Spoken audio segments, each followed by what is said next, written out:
maior evento geopolítico de 2025 ocorreu na China na semana passada. As coisas ficam sérias quando o primeiro-ministro da Índia rejeita 4 ligações de Donald Trump. Em vez disso, faz sua primeira visita oficial à China em 7 anos, para se unir a Xi, Putin e outros líderes em um evento que especialistas chamam de mudança oficial da ordem mundial. Veja, a decisão de impor uma tarifa de 30% à Índia já foi um erro caro para o governo dos Estados Unidos da América. Mas quando Donald Trump decidiu impor uma tarifa adicional de 25% à Índia para penalizar o país por comprar petróleo russo, isso enfureceu toda a nação indiana, pois eles imediatamente viram isso como um ataque à sua soberania nacional. A Índia é a economia que mais cresce no mundo e precisa de petróleo bruto barato. E por que a Índia deveria parar de comprar petróleo russo se até mesmo os Estados Unidos, até hoje, ainda estão importando urânio russo? Mais um exemplo da hipocrisia da Casa Branca e do motivo pelo qual muitos países ignoram o que o governo dos Estados Unidos da América diz. A decisão de Trump de penalizar a Índia com uma 55% pode ser considerada o maior erro de política externa de uma administração já historicamente desastrosa. Se não acredita em mim, pense nisso. No ano passado, os exércitos da China e da Índia se envolveram em uma disputa de fronteira com baixas em ambos os lados. Avançando para hoje, e seus líderes estão apertando as mãos cara a cara pela primeira vez em 7 anos em solo chinês.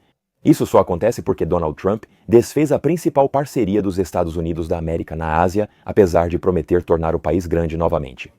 Agora está claro o que esse acrônimo significa: fazer a Ásia grande novamente. Todos sabemos que Donald Trump usa tarifas para intimidar países e forçar negociações. Mas atacar a soberania de um país é um jogo que Índia e o primeiro-ministro Modi não jogarão. Em vez de se curvar à atitude de imperador de Trump, ele fez exatamente o oposto.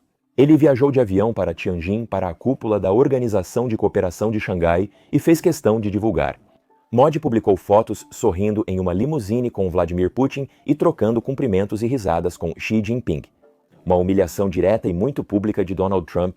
Enquanto isso, os Estados Unidos assistiram impotentes ao colapso repentino de anos de estratégia para dividir a Ásia. A Embaixada dos Estados Unidos da América na Índia postou no X, citando Marco Rubio. E como a duradoura amizade entre Índia e China é a base da nossa cooperação. Sejamos honestos, é só mais uma postagem desconectada do governo dos Estados Unidos da América tentando salvar as aparências. É hora de falar o que todos pensam, mas não dizem. O governo dos Estados Unidos da América sabe que perdeu a Índia, pois Trump aproximou Modi novamente da aliança Brasil, Rússia, Índia, China e África do Sul com China e Rússia. Então, no vídeo de hoje, vamos discutir a humilhação de Trump pela Índia no cenário mundial. A visão da Ásia para uma ordem mundial pós-Estados Unidos da América e a poderosa mensagem que a China enviou ao mundo com seu desfile militar histórico. Este será um episódio cheio de ação. Vamos começar. Historiadores provavelmente verão esse erro de Trump e a cúpula da Organização de Cooperação de Xangai como marcos do fim da hegemonia dos Estados Unidos da América e do surgimento do mundo multipolar. É assim que esse erro foi realmente monumental. Como a economia que mais cresce no mundo e a nação mais populosa, a Índia ocupava um lugar fundamental na estratégia dos Estados Unidos da América na Ásia. O plano de contenção de Washington usava o Quad com Japão e Austrália, mas era a posição da Índia na fronteira chinesa que dava mais poder à aliança. Mas agora essa oportunidade já passou, a visão americana de um alinhamento Indo-Pacífico desmoronou em tempo real. Assim, esse é o núcleo da grande estratégia de Washington na região. Isso é um desastre para os neoconservadores que querem iniciar outra guerra fria com China e Rússia. E se você realmente quer entender o quão colossal é esse erro para a política externa dos Estados Unidos da América, basta ouvir as palavras de John Bolton, um ex-assessor de Trump que agora admite que esse erro vai custar caro aos Estados Unidos da América por décadas. Tem muita notícia ruim aqui e muito pouca notícia boa. O Ocidente passou décadas, os Estados Unidos da América em particular, tentando afastar a Índia de seu apego à União Soviética desde a Guerra Fria. A Rússia comprando armas sofisticadas deles e alertando a Índia sobre o perigo representado pela China. Isso é simbolizado pelo que é chamado de Quad de segurança asiática: Japão, Índia, Austrália e Estados Unidos. Muito esforço para tornar a Índia mais receptiva à cooperação com esses países. Donald Trump, nas últimas semanas, basicamente reverteu isso e, por vários motivos, agora enviou a Índia de volta para a Rússia para se aproximar da China e simplesmente destruindo essas décadas de esforços para tentar mudar esse alinhamento. Não digo que não possa ser consertado, mas exigirá muito trabalho e não vejo isso começando logo. Enquanto John Bolton diz que a relação pode ser salva e Washington pode voltar ao normal, na realidade, isso está longe de garantido. A Índia, antes vista por seus críticos como um obstáculo ao mundo multipolar, devido à proximidade com Washington e por bloquear iniciativas dos Brasil, Rússia, Índia, China e África do Sul, como a admissão do Paquistão, agora foi encurralada, as tarifas de Trump forçaram sua mão. E ao escolher seus parceiros dos Brasil, Rússia, Índia, China e África do Sul em vez dos Estados Unidos da América, a Índia removeu um aliado vital da estratégia de Washington na Ásia. O analista geopolítico Glenn Deason, frequente em nosso canal, resume isso muito bem. Estados Unidos da América estão irritados porque a Índia preferiu China e Rússia. Isso é errado. Estados Unidos da América ameaçam a Índia com ultimato, ou nós ou eles, enquanto China e Rússia não fazem o mesmo. A Índia optou por independência e autonomia em sua política externa. A conferência da semana passada não foi apenas transformadora para as relações Índia-China, foi um ponto de virada para toda a Ásia. A Organização de Cooperação de Xangai, foi criada como bloco de segurança para ajudar países asiáticos a combater separatismo, extremismo e terrorismo. Notavelmente, ela conseguiu até mesmo trazer rivais históricos como Índia e Paquistão para cooperarem sob o mesmo framework. O que era uma organização de segurança de foco restrito ampliou sua missão gradualmente a cada ano. A Organização de Cooperação de Xangai tornou-se uma plataforma que trata quase todas as áreas do mundo multipolar. A cúpula deste ano foi a mais ambiciosa até agora. O presidente Xi Jinping definiu o tom desde o início ao afirmar que o objetivo desta cúpula era se preparar para a ordem mundial pós-Estados Unidos da América. Em sua declaração de abertura, ele fez um desafio velado aos Estados Unidos, declarando: "O mundo entrou em uma nova fase de turbulência e em uma nova encruzilhada. As sombras da mentalidade da Guerra Fria e da intimidação persistem, enquanto surgem novos desafios." Um dos principais objetivos da cúpula foi pedir esforços conjuntos para criar uma governança internacional mais justa e equilibrada. Uma em que todos os países sejam tratados como iguais, sem importar tamanho, riqueza ou população. A visão apresentada propunha transformar instituições globais como a Organização das Nações Unidas em um sistema onde todas as nações teriam voz igual na construção da ordem futura. Uma das maiores críticas se concentra nas Nações Unidas, onde os Estados Unidos e seus aliados ocidentais detêm uma parcela desproporcionalmente grande da influência global. Os membros permanentes do Conselho de Segurança são Estados Unidos, França, Reino Unido, Rússia e China. No entanto, todo o sul global praticamente não tem representação. Índia, país mais populoso e terceira economia em paridade de poder de compra, não tem assento, assim como outras potências regionais populosas, como Brasil e Indonésia. Enquanto isso, países como Reino Unido e França, que já tiveram mais destaque global, seguem como membros permanentes com veto. Esse poder de veto tem sido frequentemente abusado. Os Estados Unidos e aliados usaram esse poder para proteger seus interesses, barrando medidas populares, como o fim do bloqueio a Cuba ou a condenação de Israel por crimes em Gaza. O sistema de governança global favorece interesses minoritários do Ocidente em detrimento da maioria da humanidade. Essa cúpula não foi só conversa. Os membros participantes concordaram com uma série de compromissos e projetos concretos que vão remodelar a Eurásia a partir de hoje. Um dos anúncios mais significativos foi o enorme novo projeto de gasoduto Força da Sibéria 2, que vai conectar a Rússia à China através da Mongólia e expandir o já existente Força da Sibéria 1. Esse é outro importante pilar energético para a China, grande fonte de receita para a Rússia e ponto-chave de cooperação com a Mongólia, membro da Organização de Cooperação de Xangai, gerando uma situação ganha-ganha para toda a região com imagens marcantes. Um sistema duplo de gasodutos com gás russo barato reflete a situação da Europa com o Nord Stream 1 e 2 até serem sabotados pelos Estados Unidos da América durante o conflito na Ucrânia.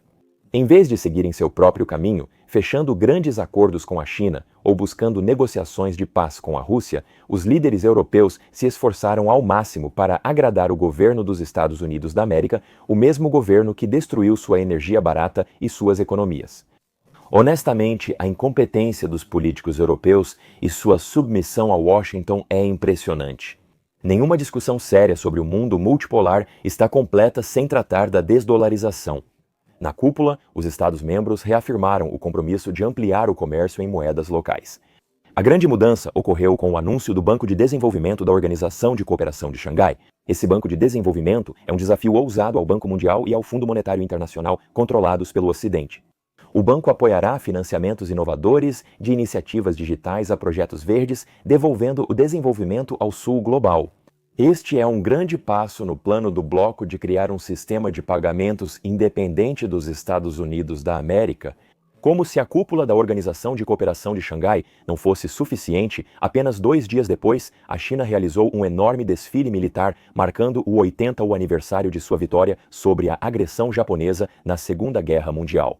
A cúpula da Organização de Cooperação de Xangai apresentou a visão pacífica da China, mas o desfile destacou seu poder de fogo para sustentá-la. A mensagem era clara: a China aceita a cooperação, mas quem enfrentá-la enfrentará um exército preparado para qualquer ameaça. Como esperado, a mídia ocidental distorceu isso como agressão, mas essa narrativa não resiste a uma análise básica. O desfile mostrou que as forças armadas da China são defensivas e visam dissuadir, não conquistar outros países. O desfile também tinha 2 objetivos principais. Primeiro, a China nunca mais permitirá ser devastada como na Segunda Guerra Mundial. E segundo, um aviso direto a Washington: esta não é uma guerra que vocês querem lutar. As preocupações alarmistas foram apenas projeção ocidental. Líderes do Sul Global marcaram presença, destacando o alcance diplomático da China e sua habilidade em representar a maioria global. Ao todo, 26 líderes de países distintos participaram. Entre eles estavam grandes protagonistas fora do Ocidente, incluindo os primeiros ministros da Indonésia, Irã, Malásia, Paquistão, Bielorrússia e muitos outros países marginalizados, todos demonstrando clara solidariedade com a China. Por outro lado, a Europa esteve praticamente ausente. Só 2 líderes europeus, o premier eslovaco Robert Fico e o presidente sérvio Aleksandar Vučić, viajaram a Pequim. O número reduzido deles evidenciou a pouca política externa independente na Europa. Além dessas 2 nações balcânicas, poucas figuras ocidentais desafiam a narrativa dominante. Ex-primeiros ministros da Austrália, Nova Zelândia e o japonês Yukio Hatoyama estavam presentes. Um dos poucos políticos japoneses que reconheceram e pediram desculpas pela agressão do Japão na guerra. O Japão nunca fez um pedido formal de desculpas por seu papel na Segunda Guerra Mundial. Isso faz com que a postura de Hakayama não seja apenas rara, mas completamente fora do comum na política de seu país. Mas nenhum convidado se destacou mais do que Kim Jong-un, da Coreia do Norte, e Vladimir Putin, da Rússia, que acompanharam Xi Jinping no tapete vermelho. A imagem era clara: 3 grandes alvos da política externa de Washington juntos mostrando unidade. Isso enviou uma mensagem direta à Casa Branca que claramente não foi bem recebida. Donald Trump foi ao Truth Social com uma postagem extremamente amarga, tentando transformar todo o momento em algo centrado no papel dos Estados Unidos no conflito. A participação dos Estados Unidos na Segunda Guerra Mundial foi admirável e pela primeira vez do lado certo da história. Mas não vamos esquecer que foi a China que foi invadida, e foi a China que sacrificou impressionantes 20 milhões de pessoas. Centralizar os Estados Unidos na história da China é insultuoso e feito de má fé. Como se a falta de sinceridade não fosse óbvia, Trump escreveu: "Por favor, envie minhas calorosas saudações a Vladimir Putin e Kim Jong-un enquanto conspiram contra os Estados Unidos da América sério. Qual país gostaria de trabalhar com esse homem?" Que mensagem isso transmite a Putin sobre a sinceridade das negociações de paz na Ucrânia após Trump ter se encontrado com ele no Alasca semanas atrás? Por que Modi se aproximaria ainda mais desse caos? Por que Xi Jinping forneceria minerais de terras raras a quem posta mensagens hostis nas redes sociais? Além dos navios dos Estados Unidos da América na Europa, Trump perdeu toda a credibilidade. Recentemente, os Estados Unidos passaram vergonha mundial com um desfile militar sem graça, exibindo equipamentos antigos e pouca participação. Um contraste marcante com o que ocorreu em Pequim esta semana. Toda essa confusão foi causada pelo próprio Donald Trump. Pessoal, vamos continuar monitorando tudo o que está saindo de Pequim, da Organização de Cooperação de Xangai, dos Brasil, Rússia, Índia, China e África do Sul e tudo o que está acontecendo nesse novo mundo multipolar. Mas há uma pergunta que permanece, e é algo que muitos especialistas em geopolítica estão se perguntando agora. Quão forte é o exército da China e será que ele pode competir com outros exércitos poderosos ao redor do mundo? Curiosamente, esse será o tema do próximo episódio, onde analisaremos o exército da China, mostrando o que foi exibido em Pequim e trazendo os fatos simples e a verdade que a mídia ocidental não relata com precisão. Acompanhem o episódio na próxima semana e obrigado por assistirem até aqui. Agradeço muito seu apoio incrível e espero ver todos em nosso próximo vídeo em breve.